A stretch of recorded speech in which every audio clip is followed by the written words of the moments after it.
The Edge of Existence program is 16 years old now. So when it first came about, I was just 20 years old. But interestingly, my former supervisor, my former boss, really, it was through him and a few colleagues at the Institute of Zoology at ZSL who came up with the idea after several late nights discussing irregularities in species that you see and how unique species may be related and how we can move forward to protect those species. It's really a result of academics being given the space to exercise their ideas, but also coming together with applied conservationists to come up with an idea to protect these species.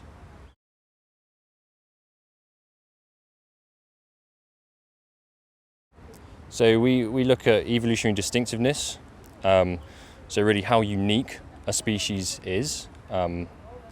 Whether it's has many close relatives, we're looking for species which don't, which are truly unique, and then we combine that with their score of global endangerment, so how threatened they are. And combining those two scores together, we're able to prioritise species based on those things.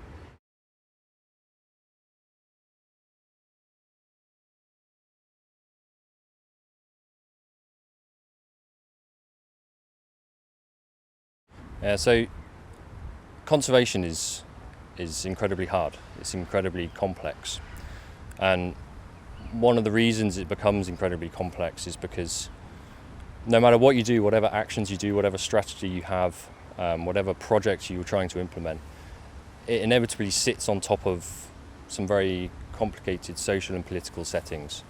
And so no matter what you do, it becomes entwined with these social and political settings. And really, to be able to navigate those kind of things, you need to be from the place where conservation is happening.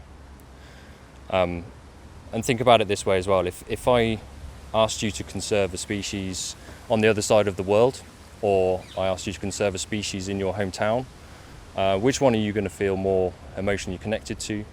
Which one are you going to have more reason to want to conserve and more passion about conserving? And being positioned in this country, or maybe even the town or the village where that species is from, you're automatically in a far better position to be able to navigate those complex social and political challenges.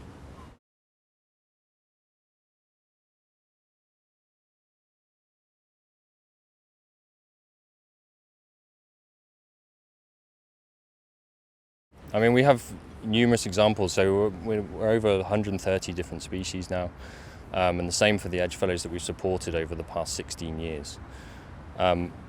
Honestly, I think you could pick out any one of those and say that they've achieved amazing things. But perhaps one of the best examples that we have, purely because he now works for the programme, so he's been through the fellowship, he was an Edge Fellow, and now he works as our regional project manager for Africa.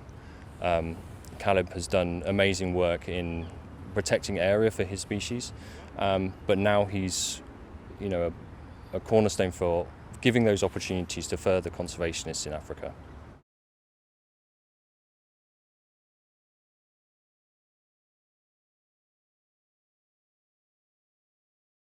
So all of our lists are based on the red list of threatened species, and this itself is in many cases outdated. But it's the best that we have. Okay, you're talking about over 80,000 different species currently, and we're going to be extending that even further. So it's the best thing that we have, and the need to keep it updated so that we can prioritise where money, resources, where we put efforts into Edge Fellows, where all of that goes is essential in maintaining the efficiency in the programme.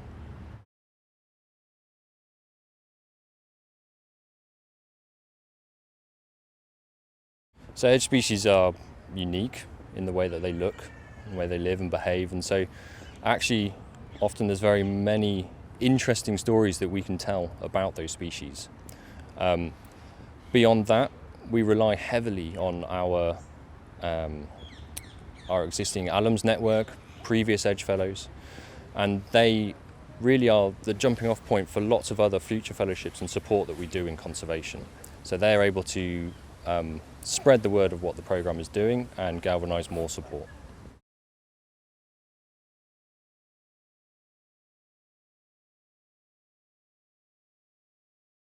So we all know, I think it's no great secret that we're in the midst of a mass extinction event, and climate change is exacerbating that problem.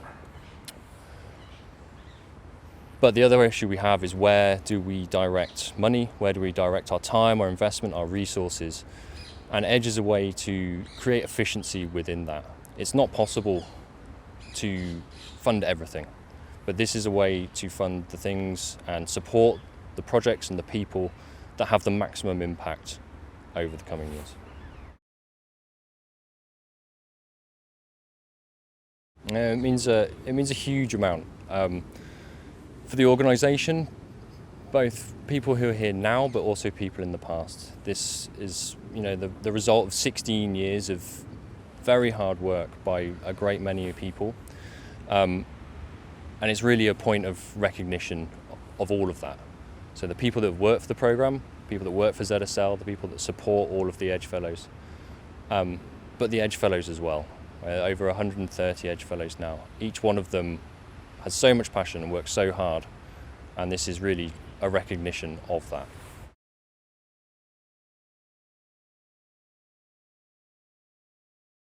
Yeah, so we like any conservation organisation, I guess, our main challenge is funding and support, and how we give opportunities to more EDGE Fellows and more EDGE species around the world.